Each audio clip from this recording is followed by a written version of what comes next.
शाला के संस्था प्रधान जी, सेवानिवृत्त संयुक्त निदेशक महोदय जीवराज जी जाट साहब,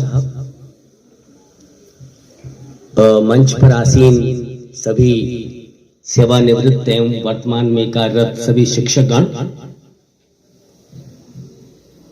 पंडाल में उपस्थित सभी छात्र छात्राओं, आज आपका वार्षिक उत्सव कार्यक्रम संपन्न होने जा रहा है। बच्चों, जीवन में इस तरह के उत्सव अनेक और मौकों पर आपके सामने आएंगे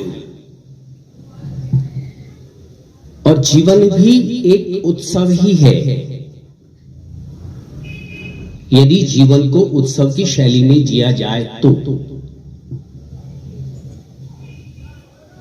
मैं अपना उद्बोधन बालिकाओं को केंद्रित करके ही दे रहा हूं।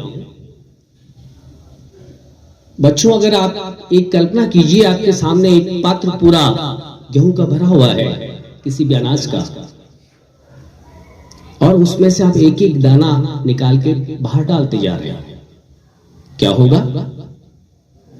पात्र खाली हो जाएगा, है ना? वैसे ही हमारा जीवन है।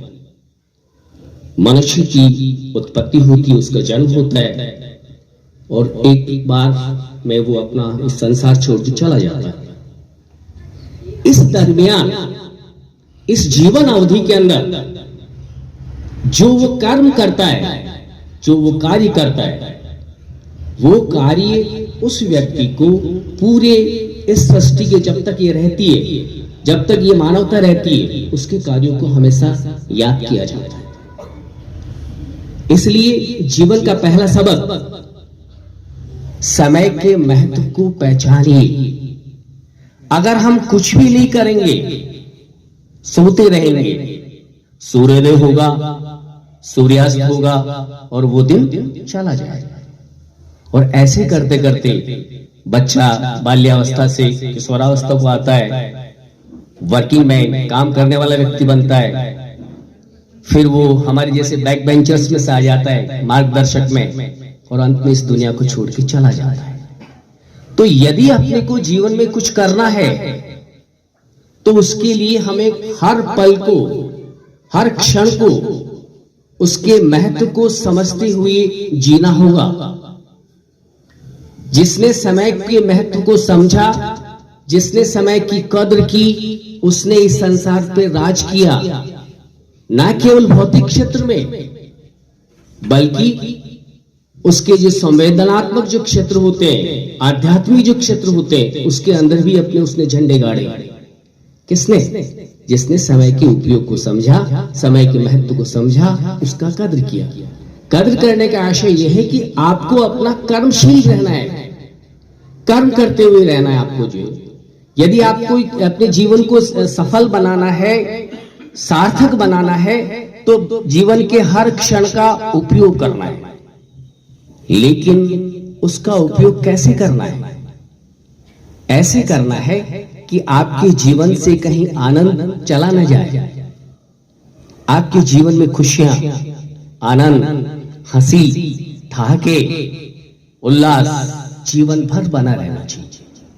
ये चीजें अगर आपके जीवन में होंगी, और ये हंसी, आनंद, उल्लास, खुशी, शायद आप लोगों के दिमाग के अंदर ये चीज काम कर रही हो कि पैसा होना, धनाढ्य होना खुशी की गारंटी देता है या इसका आश्वासन देता है, ये बिल्कुल भी एकदम गलत मिथक है, गलत चीज।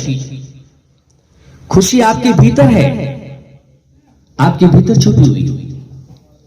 और यदि आप उस खुशी को महसूस करना चाहते हैं तो आपको अपना माइंडसेट,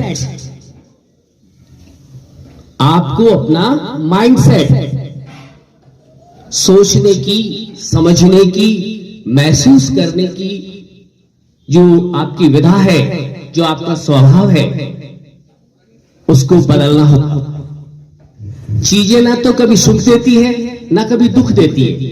सुख और दुख की अनुभूति अपने अंदर से उत्पन्न होती है, हम खुद महसूस करते हैं। तो जीवन में हमेशा हर चीज को पॉजिटिव लेने का कोशिश कीजिएगा। इस सृष्टि में हमारे जीवन में वो चीज कभी घटित नहीं होती जिसको घटित नहीं होना होता है। फिर सुनिएगा, हमारे जीवन में वो चीज कभी घटित नहीं होगी जिसको घटित नहीं होना होगा, यानी उस चीज को तो होना ही था। फिर प्रश्न ये उठता है कि जब चीजों को होना ही होता है तो फिर हम क्या करें? हम ये करें, हम अपना कर्तव्य, अपना कर्म, अपना कार्य पूरी ईमानदारी से, पूरी निष्ठा से और पूरी शिद्दत से कर लिए जाएं। उसका परिणाम क्या होगा वो ईश्वर पर निर्भर है, और ईश्वर किसी के अधीन नहीं है, ईश्वर के अधीन हम हैं।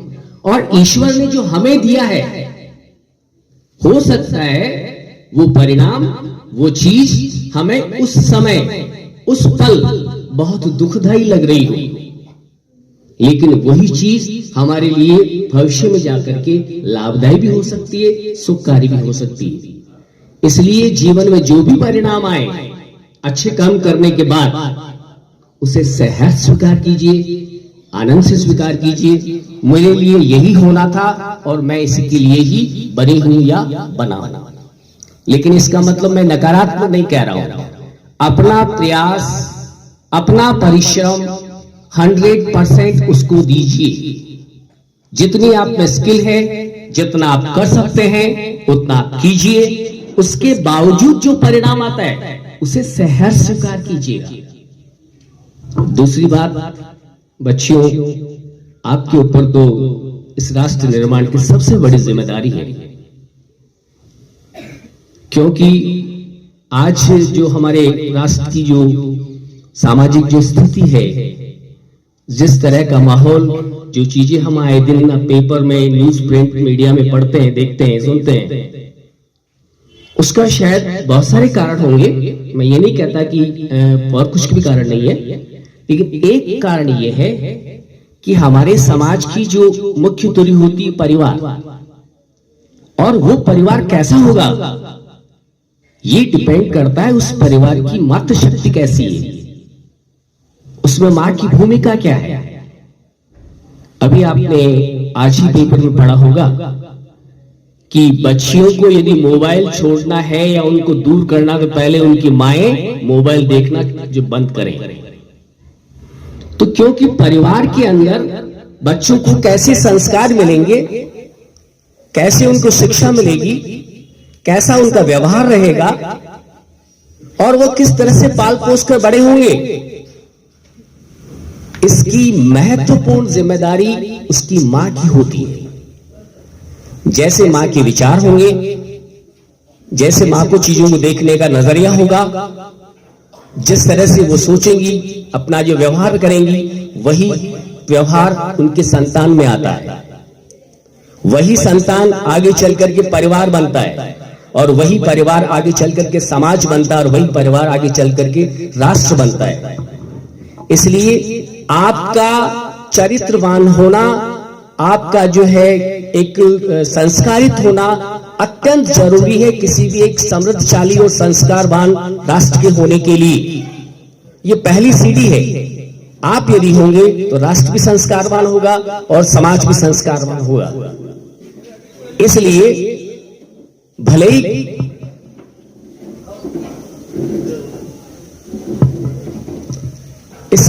ही जो है आपका आर्थिक पक्ष कुछ कमजोर रह जाए, उसकी कोई जरूरी नहीं है, लेकिन यदि संस्कारवान व्यक्ति होगा, उसको 1 रुपए में भी वो संतुष्टि ढूंढ लेगा, खुशी ढूंढ लेगा।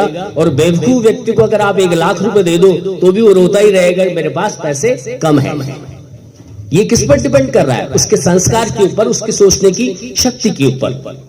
इसलिए आपको अपनी पढ़ाई के साथ साथ अपने नैतिक बल को, अपने आत्मबल को, अपने संस्कारों को बहुत ही उन्नत और उज्जवल बनाना है।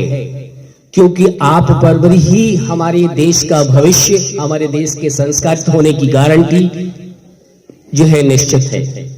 इसलिए पढ़ाई के साथ साथ बाकी चीजें जिसे संस्कार निर्माण होते हैं, चरित्र निर्माण होता है, आपके व्यक्तित्व का निर्माण होता है, उन चीजों के ऊपर भी जो है आप अपना फोकस रखें, इसके ऊपर भी ध्यान दें। आपने जीवन के अंदर साहब अभी जैसे ये पारितोषिक वितरण का समारोह या वो सीट्स बांटी जा रही थी, माना कि आप पढ़ भी गए बहुत अच्छे, आपने नीट भी क्लियर कर ली, जेईई मेंस भी क्लियर कर ली और आपको 5 करोड़ का पैकेज भी मिल गया या 25 करोड़ का पैकेज भी सालाना मिल गया। क्या हो गया उससे? उसके माता पिता के प्रति उसने कोई निष्ठा निभाई नहीं, परिवार के प्रति उसकी निष्ठा निभाई नहीं, केवल मात्र वो अपने सेल्फ फोकस के ऊपर रहता, अपने खुद पे स्व केंद्रित रहता है। ऐसे नागरिक का होना, ऐसे व्यक्ति के पास पैसा होना किस काम का? यदि आप संस्कारवान हैं, यदि आप चरित्रवान हैं, तो कम पैसों के अंदर भी, कम कमाई के अंदर भी अपने परिवार को, अपने समाज को खुशियां दे सकते हैं, आनंद दे सकते हैं। इसलिए पढ़ाई के साथ साथ आपकी चरित्र का, आपके संस्कारों का, आपकी नैतिक जो बल का विकास होना भी आवश्यक है।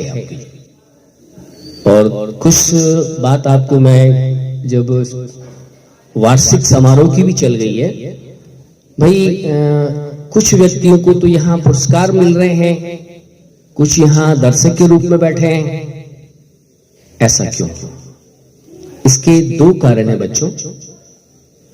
ईश्वर ने अगर सारे व्यक्ति अगर फर्स्ट आ जाए तो फिर फर्स्ट का और लास्ट का अंतर क्या रहा? तो भिन्नता तो रहेगी, लेकिन भिन्नता रहने के साथ साथ अपने को यह प्रयास भी करना है कि क्यों ना मैं भी उन पुरस्कार लेने वालों की श्रेणी में जाकर के शामिल हूं।